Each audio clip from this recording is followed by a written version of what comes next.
Hi guys, welcome back with me again in this channel. So on today's tutorial, I'll show you the game changing boots trick in DTI that will totally transform your outfits. So if you want to know how you can create this boots in DTI, let me show you the combo.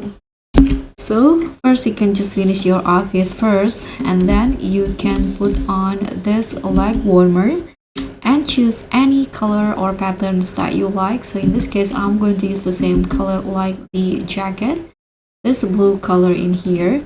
Then put on the Mary Jane shoes, and here I'm going to change the color into white and put on these boots. And since the Mary Jane shoe is white, so I'm going to just change it also to white color, all of it. And last item that you need to put on this winter boots. Use it. And here, this is optional. You can also change the color of the shoe. I'm going to change the ribbon color into white. Okay, so that's it. So you'll get this cute boots for your outfit.